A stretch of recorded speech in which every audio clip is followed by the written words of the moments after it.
सुप्रभात। कैसे हैं आप सभी? आशा करती हूँ कि आप सभी अपने घर पर खुश और खुशहाल होंगे और अच्छे से अपनी पढ़ाई कर रहे होंगे। बच्चे, आज जो हम पढ़ने जा रहे हैं वो आचार्य रामचंद्र शुक्ल के बारे में पढ़ेंगे। आचार्य रामचंद्र शुक्ल का जन्म 1884 में उत्तर प्रदेश के अघोरा नामक गांव में हुआ था। क्योंकि इसका जो जीवन परिचय वो हम पहले पढ़ चुके हैं, आज हम हल्की से रिवीजन करेंगे सिर्फ। तो 1884 में उत्तर प्रदेश के अघोरा में इनका जन्म हुआ है। इसके पश्चात जो इनकी प्रारंभिक शिक्षा थी वो मिर्जापुर के स्कूल से, मिशन स्कूल से इन्होंने प्राप्त की थी। उसके पश्चात इनके पिताजी ने वकालत करवाना चाहते थे, लेकिन इनकी रुचि साहित्य के अंदर थी, इसलिए जो वकालत करने के लिए गए थे जरूर, लेकिन उस वकालत नहीं कर पाए, ये उसमें असफल होकर लौट आए। वहाँ से आने के पश्चात इन्होंने एज ए चित्रकला के अध्यापक के रूप में, चित्रकला के अध्यापक मतलब आजकल आप अच्छे से समझ पाओगे, ड्राइंग के टीचर के रूप में भी कार्य किया। लेकिन कुछ ही समय के पश्चात इनके पिताजी की रुचि किसमें थी? वकालत के अंदर। तो नायब तहसीलदार के पद पर इन्होंने कार्य किया। साहित्य में रुचि होने के कारण शीघ्र ही इन्होंने नायब तहसीलदार के पद से त्याग पत्र देने के पश्चात साहित्य के क्षेत्र में जुड़ गए।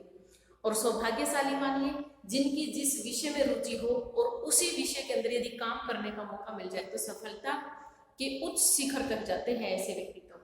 तो ऐसा ही हुआ आचार्य रामचंद्र शुक्ल जी के साथ। उन्हें नागरी प्रचारणी सभा, जो बहुत ही प्रसिद्ध सभा मानी जाती है, जिन्होंने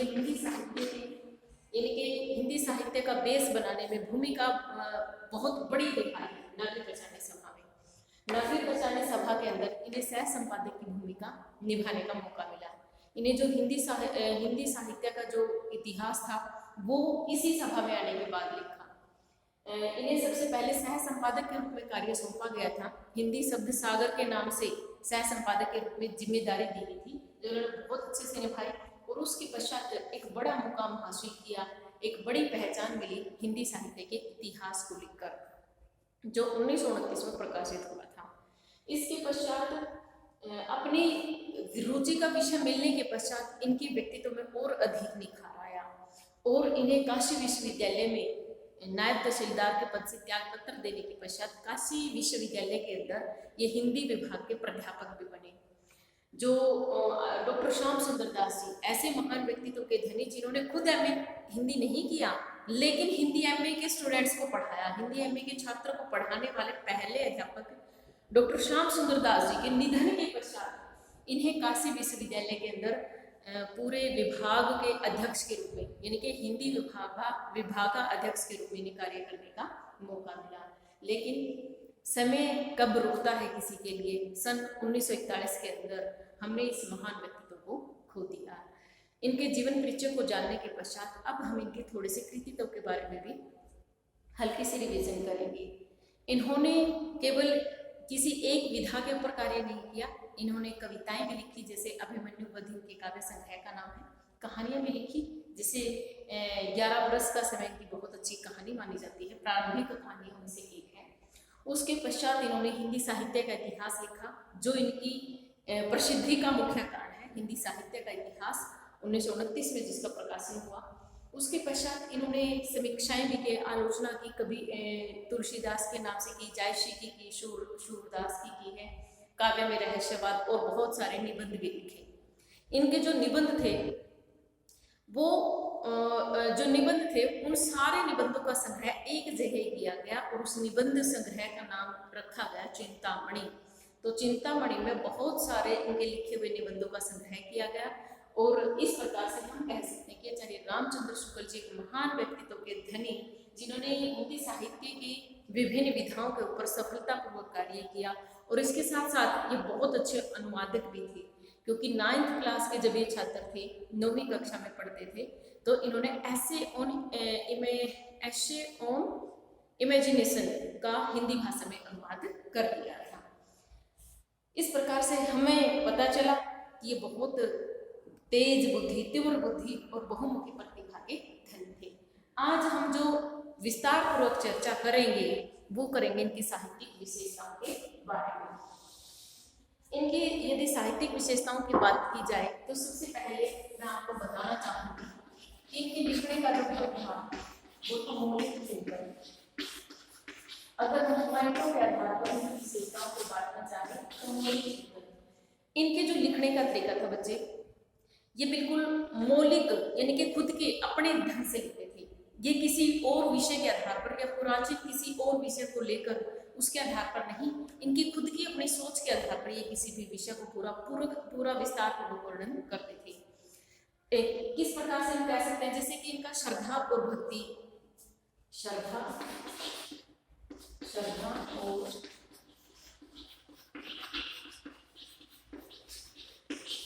भक्ति निबंध है, जिसके अंदर इन्होंने श्रद्धा और भक्ति निबंध के अंदर प्रेम की और श्रद्धा के अंदर अंतर स्पष्ट करते हुए इन्होंने कहा है कि जिस प्रकार से जो श्रद्धा होती है उसका जो क्षेत्र होता है बहुत अधिक विस्तृत होता है, और उसकी तुलना में जो प्रेम होता है, प्रेम का जो क्षेत्र बहुत संकीर्ण होता है। उन्होंने कहा कि इसके अंदर जो श्रद्धा होती है उसमें सघनता कम होती है, और जो प्रेम होता है उसमें सघनता बहुत अधिक होती है। जिस प्रकार से उन्होंने उदाहरणों के माध्यम से स्पष्ट किया है कि जैसे किसी के साथ हमारी श्रद्धा जो होती है ना, एक व्यक्ति के साथ बहुत सारे लोगों की श्रद्धा जुड़ी हुई हो सकती है, चाहे वो किसी भी विषय से लेकर। आप देखिए हमारे देश के अंदर तो इस प्रकार के उदाहरण असंख्य गिने जा सकते हैं कि जैसे ये जो गुरु होते हैं, धर्म गुरु जिसको मान लेते हैं, उन लोगों उनके प्रति कितने लोगों की श्रद्धा होती है, बहुत सारे लोगों की, यानी कि जो श्रद्धा होती है उसका क्षेत्र बहुत विस्तृत होता है, लेकिन प्रेम सिर्फ एक से ही होता है। इसीलिए इन्होंने कहा है अपने निबंध के अंदर, ये इनके अपने खुद के मौलिक विचार थे कि जो श्रद्धा होती है उसका क्षेत्र विस्तृत होता है, और जो प्रेम होता है उसका क्षेत्र संकीर्ण होता है। फिर इन्होंने और अधिक अच्छे से डिफाइन किया है कि जो प्रेम होता है उसके अंदर सघनता अधिक होती है, लेकिन जो श्रद्धा होती है उसके अंदर सघनता की कमी होती है। इस प्रकार के विचारों के आधार पर हम कह सकते हैं कि इनके जो लिखने का ढंग था, इन्होंने जो अपने निबंधों के अंदर विषय उठाया था तो उसके अंदर क्या थे, इनके अपने मौलिक विचार थे, मौलिक चिंतन का प्रयोग इन्होंने किया था। जैसे कविता क्या है, इनका निबंध है, कविता क्या, निबंध के अंदर इन्होंने पहले कविता की परिभाषा दी है, फिर किस प्रकार से लिखा जा सकता है, कविता किस प्रकार से लिखी जा सकती है, कविता को लिखकर किस प्रकार से जो कवि है वो अपने हृदय की भावनाओं से, हृदय के विचारों से, बुद्धि से तृप्ति महसूस करता है, हृदय की मुक्त अवस्था उसको कहा जा सकता है। तो इस प्रकार से जो भी इन्होंने लिखा है अपने निबंधों के अंदर वो इनका खुद का अपना मौलिक चिंतन था। इसलिए इनके लेखन की जो पहली विशेषता मानी जा सकती है वो क्या कहा जा सकता है, मौलिक चिंतन की। इनकी रचनाओं के अंदर मौलिक चिंतन के ऊपर बल दिया गया है। दूसरी यदि बात की जाए इनकी साहित्यिक विशेषताओं के बारे में तो वो है सुगठित विचार प्रणाली।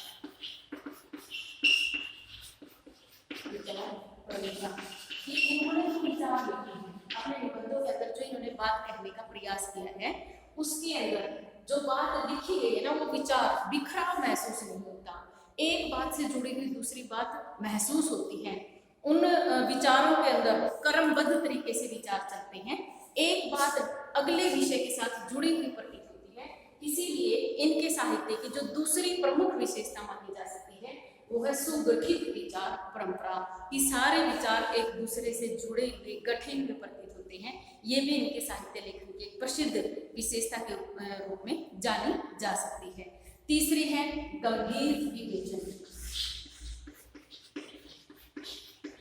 गंभीर विवेचन, अच्छा, ये रामचंद्र शुक्ल जी ने जिस भी विषय के ऊपर लेखनी चलाई है वो विषय आप देखोगे कि अन्य विषयों से हटकर, जब जैसे जैसे आप इनका लिखा हुआ उत्साह निबंध पढ़ेंगे तो आपको ये बातें जो मैं साहित्यिक विशेषता में करवा रही हूँ ना, तो आपको एक एक बात जोड़कर मैं वहां भी समझाने का प्रयास करूंगी। अब हल्का हल्का यहाँ पे समझने का प्रयास कीजिए।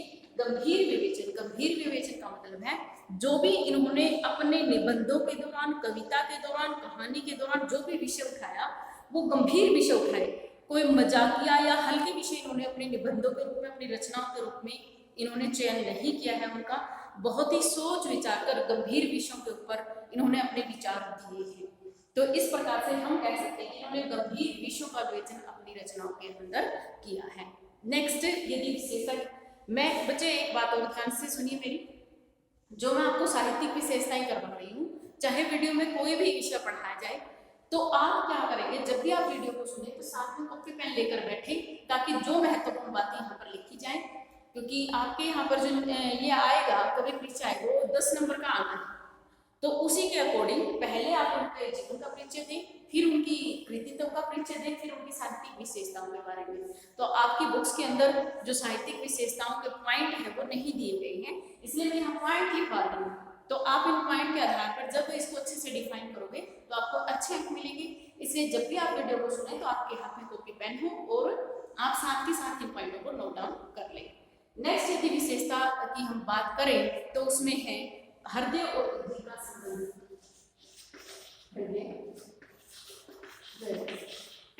बुद्धि का संबंध, जब भी हम इनकी रचनाओं को पढ़ेंगे उसके अंदर हृदय और बुद्धि तत्व का, हृदय के अंदर होते हैं भाव और बुद्धि उनको सही प्रकार से चलने का तरीका बताती है। क्योंकि हृदय यानी कि कई बार हम कहते हैं ना दिल की सुनेगी दिमाग की, तो हृदय और बुद्धि यानी कि दिल और दिमाग दोनों के जुड़े हुए रूप का यानी कि मिश्रण रूप को इन्होंने अपने साहित्य के अंदर स्थान दिया है। इनकी कोई भी बात ना तो हृदय और ना ही बुद्धि किसी एक तत्व पर परख कर इन्होंने नहीं लिखी है, दोनों का संयोजन करके दोनों के आधार पर उचित ठहराकर निष्कर्ष निकाल कर ही इन्होंने अपने साहित्य के अंदर एक एक शब्द को लिखा है। इसलिए इनकी रचनाओं को पढ़ते हुए आप देखेंगे कि इनके विषयों का जो संबंध है वो हृदय और बुद्धि दोनों विषयों से जुड़ा हुआ आपको प्रतीत होगा। नेक्स्ट यदि बात की जाए इनकी साहित्यिक विशेषताओं में तो उसमें है अनुभूति। इनका जो अनुभूति पक्ष है वो बहुत मजबूत है। अनुभूति पक्ष की इन्होंने चर्चा की है कि जब भी हम इनकी रचनाओं को पढ़ेंगे तो इतने हल्के विषय इन्होंने नहीं लिखे हैं, इन्होंने इतने गहराई के विषय लिखे हैं कि जिनको हम हृदय से जोड़े बिना और दिमाग से जोड़े बिना समझना काफी मुश्किल होगा। उत्साह निबंध जब हम पढ़ेंगे उसको उस समय भी आपको बताऊंगी, तो इसके अंदर अनुभूति पक्ष की भी बहुत गहराई के साथ अनुभव, किस प्रकार से व्यक्ति किसी भी विषय को पढ़ते हुए किस प्रकार का अनुभव करता है।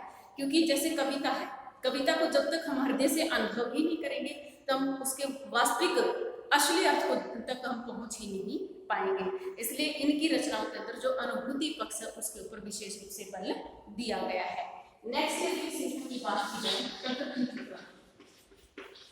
प्रकृति चित्रण, इन्होंने अपनी रचनाओं के अंदर प्रकृति चित्रण पर भी विशेष बल दिया गया है। चाहे वो बहते हुए झरने हो, चाहे वो बसंत ऋतु का मौसम हो, चाहे वो आसमान से बादलों से भरा हुआ आसमान की बात हो, चाहे गिरते हुए झरने हो, तीनों ने जो प्राकृतिक दृश्य है, पेड़ पौधे और धरातल, विभिन्न प्रकार से बहती हुई नदियां, इन सभी का चित्रण बहुत ही गहराई के साथ अपनी रचनाओं में किया है। इस प्रकार से हम कह सकते हैं कि आचार्य रामचंद्र शुक्ल की निबंधों की या निबंध ही नहीं हर एक विधा की प्रमुख विशेषता है कि उन्होंने प्रकृति चित्रण बहुत ही सुंदर ढंग से किया है।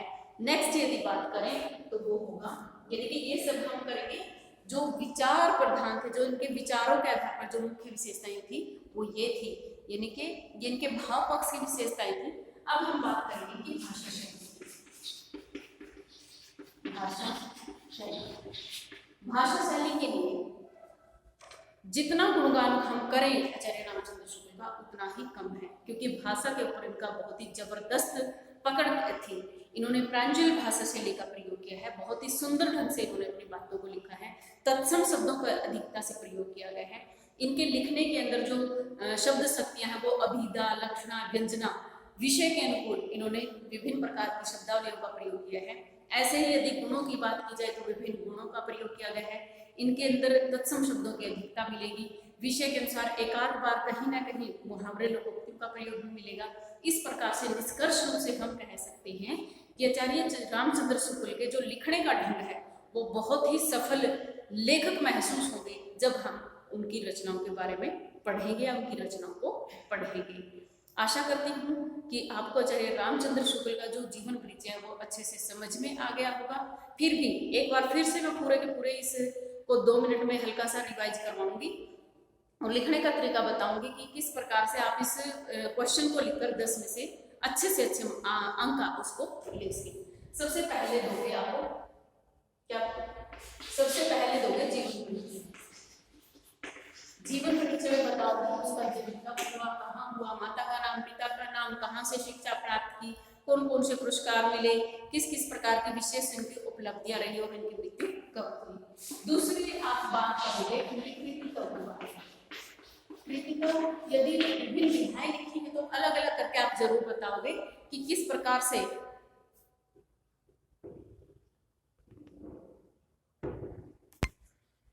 इन्होंने अपनी रचनाओं को रचा है, किन किन विधाओं के अंदर इन्होंने अपनी लेखनी चलाई है, चाहे वो काव्य की बात हो, चाहे वो निबंध की बात हो, उनके बारे में विस्तार पूर्वक चर्चा करेंगे, जैसे हमने चले रामचंद्र शुक्ल के बारे में की है। उसके बाद यदि हम आगे चले, जैसे निबंधों के बारे में मैंने अलग बताया, आपको कहानी के बारे में अलग बताया है, उसके साथ साथ इनकी जो कविताएं हैं वो अलग बताई हैं, अनुवादक के रूप में इन्होंने कार्य किया वो अलग बताया है। उसके बाद हम बात करेंगे इनकी साहित्यिक विशेषताओं के बारे में। तो साहित्यिक विशेषता में जैसे बोले चिंतन है, सुगठित विचार परंपरा है, गंभीर विवेचन शैली है, हृदय और बुद्धि तत्व का संबंध है, अनुभूति पक्ष है, प्रकृति चित्रण है। और लास्ट में जो इनकी विशेष बात रहेगी, किसी भी लेखक की जो विशेष आपको लिखना है वो है भाषा शैली की, किस प्रकार के भाषा का प्रयोग किया है, किस प्रकार के शब्दों का प्रयोग किया है, किस किस प्रकार के शब्द शक्ति का प्रयोग किया है, कौन कौन से मुहावरे, लोकोक्ति, क्या क्या इनकी खास बातें रही, इन सभी विषयों का आप ध्यान रखेंगे।